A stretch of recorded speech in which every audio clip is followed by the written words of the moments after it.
നമസ്കാരം. നാളെ നിയമസഭാ സമ്മേളനം ആരംഭിക്കാനിരിക്കെ പ്രതിപക്ഷ നിര എന്തിന് അങ്കലാപ്പിൽപ്പെടണം? രാഹുൽ മാങ്കൂട്ടം എത്തിയാൽ അല്ലെങ്കിൽ എത്തിയില്ല എന്നുണ്ടെങ്കിലും പ്രതിപക്ഷത്തിന് ഭരണപക്ഷത്തിന് മേൽ ഉയർത്താൻ നിരവധി ചോദ്യങ്ങളുണ്ട്. അതായത് പോലീസ് അതിക്രമം പ്രതിപക്ഷം സർക്കാരിന് നേരെ ഉയർത്തുന്ന ഏറ്റവും വലിയ വെല്ലുവിളിയായിരിക്കും. പ്രതിപക്ഷം ഏറ്റവും കൂടുതൽ ആശങ്കപ്പെടുന്നത് രാഹുൽ മാങ്കൂട്ടം സഭയിൽ വന്നാൽ തങ്ങൾക്ക് ഈ പറയുന്ന പോലീസ് അതിക്രമങ്ങളുടെ ആരോപണങ്ങളെ സംബന്ധിച്ച് ഉന്നയിക്കേണ്ട ചോദ്യങ്ങൾക്ക് മൂർച്ച കുറയുമോ എന്നുള്ളതാണ്. എന്തിന് അങ്ങനെ ഒരു അങ്കലാപ്പിൽ പ്രതിപക്ഷം പോകണം? കാര്യം പ്രതിപക്ഷത്ത് ഇപ്പോൾ ആരോപണ വിധേയനായി ഒരു മാങ്കൂട്ടമാണ് ഉള്ളത് എന്നുണ്ടെങ്കിൽ, ഒരു രാഹുൽ മാങ്കൂട്ടമാണ് ഉള്ളതെങ്കിൽ ഭരണപക്ഷത്ത് എടുത്തു പറയാൻ എത്രയോ പേർ കേസിട്ട് FIR വരെ വന്ന് അറസ്റ്റിലേക്ക് വരെ പോയ നിരവധി മഹാന്മാർ ഭരണപക്ഷത്തിരിക്കുമ്പോൾ പിന്നെ എന്തിന് ഒരു രാഹുലിനെ ഓർത്ത് ഈ പ്രതിപക്ഷം ഇങ്ങനെ ആശങ്കപ്പെടണം, അങ്കലാപ്പിൽ പോകണം? ഏതായാലും ഈ നിയമസഭാ സമ്മേളനം എന്ന് പറയുന്നത് ഭരണപക്ഷത്തെ സംബന്ധിച്ച് നിരവധി ചോദ്യങ്ങൾക്ക് ഉത്തരം പറയേണ്ടി വരും. അതായത് ഏറ്റവും കൂടുതൽ മുഖ്യമന്ത്രി ഇന്ന് ഏതാണ്ടൊരു 3 ആഴ്ച വരെ ആകാറാകുന്ന അവസരത്തിൽ ആഭ്യന്തര വകുപ്പ് കൈകാര്യം ചെയ്യുന്ന ബഹുമാനപ്പെട്ട മുഖ്യമന്ത്രി പിണറായി വിജയൻ ഇതുവരെ ഒരക്ഷരം മിണ്ടിയിട്ടില്ല പോലീസ് അതിക്രമങ്ങളെക്കുറിച്ച്. അതിന് പ്രതിപക്ഷത്തിൻ്റെ അല്ല, കേരള സമൂഹത്തിൻ്റെ ചോദ്യങ്ങൾക്ക് മുഖ്യമന്ത്രി പിണറായി വിജയൻ മറുപടി പറയേണ്ടി വരും. അങ്ങനെ അത്തരത്തിൽ പ്രതിപക്ഷത്തിൻ്റെ ചോദ്യ ശരങ്ങൾക്ക് മറുപടി പറയേണ്ടി വരുമല്ലോ എന്ന ആശങ്ക ഭരണപക്ഷത്തെ, പ്രത്യേകിച്ച് മുഖ്യമന്ത്രി പിണറായി വിജയനെ, ബഹുമാനപ്പെട്ട മുഖ്യമന്ത്രി പിണറായി വിജയനെ അലട്ടുമ്പോൾ അതിന് ഒരു കാരണമുണ്ടാക്കി രാഹുൽ മാങ്കൂട്ടത്തെ പിടിച്ചിടാൻ ഭരണപക്ഷം ശ്രമിക്കുമോ എന്ന് പ്രതിപക്ഷം ആശങ്കപ്പെടേണ്ട യാതൊരു കാര്യവുമില്ല.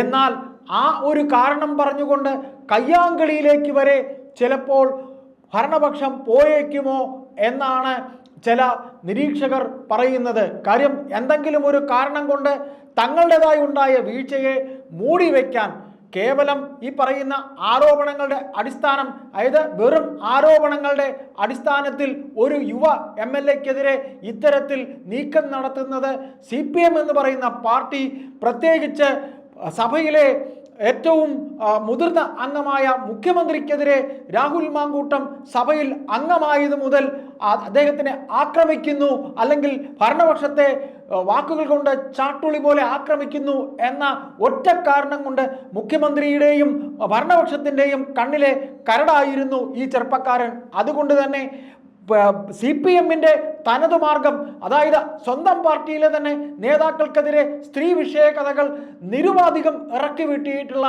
CPM എന്ന് പറയുന്ന പാർട്ടിയുടെ ഒരു സൃഷ്ടിയാണ് എന്നുള്ളത് കൂടി ഇനി കാലം തെളിയിക്കുമെന്നുള്ള കാര്യം ഉറപ്പാണ്.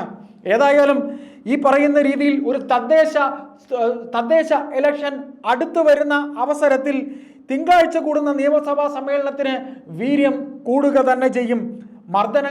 പോലീസ് മർദ്ദനങ്ങളുടെ സാക്ഷ്യപത്രമായി CCTV ദൃശ്യങ്ങൾ ഉണ്ടായിരിക്കെ ഭരണപക്ഷത്തിന്, പ്രത്യേകിച്ച് ആഭ്യന്തര വകുപ്പിന് ഉത്തരം മുട്ടുന്ന കാഴ്ച നമുക്ക് കാണേണ്ടി വരും. കൂടാതെ ഇത്തരം മർദ്ദന സംഭവങ്ങളുടെ, അതിന്മേലുണ്ടായിട്ടുള്ള കാര്യങ്ങളുടെ ഒരു അന്വേഷണവും ഇതുവരെ മുഖ്യമന്ത്രിയോ അല്ലെങ്കിൽ ആ വകുപ്പിലെ മറ്റു മേലധികാരികളോ ഒന്നും ചെയ്തിട്ടില്ല.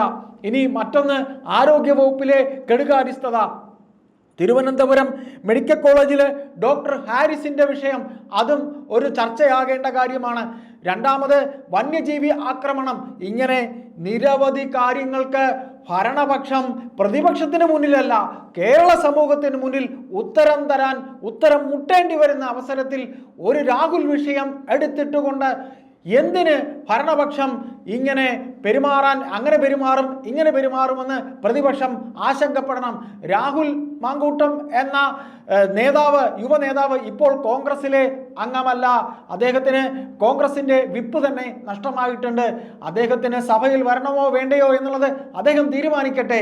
ഒരു വേള അദ്ദേഹം വരുന്നുണ്ടെങ്കിൽ തന്നെയും പ്രതിപക്ഷത്തിലെ ഭരണപക്ഷത്തിലെയും അംഗമല്ലാത്ത ഒരു സ്വതന്ത്ര MLA ഭരണപക്ഷം ആക്ഷേപിക്കുകയാണ് എന്നുണ്ടെങ്കിൽ അതിനെ ഒരു തരത്തിലും ഒരു കയ്യാങ്കളിയിലേക്ക് എത്താതെ കൊണ്ടുപോയി പറയേണ്ട കാര്യങ്ങൾ സഭയ്ക്കുള്ളിൽ പറയേണ്ടത് പ്രതിപക്ഷത്തിൻ്റെ ആവശ്യമല്ലേ, പ്രതിപക്ഷം ചെയ്യേണ്ടതല്ലേ? കേരള സമൂഹം അതിന് കാത്തിരിക്കുകയാണ്. ഒരു വേള ഒരു രാഹുൽ വരുന്നു എന്ന് കരുതി രക്ഷപ്പെടാം, തങ്ങൾക്കെതിരെയുള്ള ആരോപണങ്ങളിൽ തങ്ങൾക്ക് രക്ഷപ്പെടാമെന്ന് ഭരണപക്ഷം കരുതുന്നുണ്ടെങ്കിൽ അതിൻ്റെ മുനയൊടിക്കേണ്ടത് പ്രതിപക്ഷത്തിൻ്റെ ആവശ്യമാണ്. ബഹുമാനപ്പെട്ട മുഖ്യമന്ത്രി പിണറായി വിജയൻ ഈ നിമിഷം വരെ ഈ പറയുന്ന ആരോപണങ്ങളുടെ മേൽ കമ എന്നൊരക്ഷരം മിണ്ടിയിട്ടില്ല. ഏതായാലും നാളെ തുടങ്ങാൻ പോകുന്ന നിയമസഭാ സമ്മേളനത്തിൽ രാഹുൽ മാങ്കൂട്ടം വിഷയം ഒരു കാര്യമേ ആകാൻ സാധ്യതയില്ല. അവിടെയാണ് പ്രതിപക്ഷത്തിൻ്റെ മിടുക്ക് നാം കാണാനിരിക്കുന്നത്. പ്രതിപക്ഷം ഉന്നയിക്കേണ്ട കാര്യങ്ങൾ ഉന്നയിക്കണം. മുഖ്യമന്ത്രി പിണറായി വിജയൻ്റെ ഉത്തരം മുട്ടിക്കണം. അദ്ദേഹം ഉത്തരം മുട്ടി എന്താണ് അദ്ദേഹം പറയാൻ പോകുന്നത് എന്ന്, ഈ പോലീസ് അതിക്രമണങ്ങളുടെ മേൽ എന്താണ് അദ്ദേഹത്തിന് പറയാനുള്ളത്? ബഹുമാനപ്പെട്ട ആരോഗ്യമന്ത്രി, നിങ്ങൾക്ക് എന്താണ് പറയാനുള്ളത്? ബഹുമാനപ്പെട്ട വനം വകുപ്പ് മന്ത്രി ശശീന്ദ്രൻ, താങ്കൾക്ക് എന്താണ് പറയാനുള്ളത്? ഒക്കെ കേരളം ഉറ്റുനോക്കുന്നു.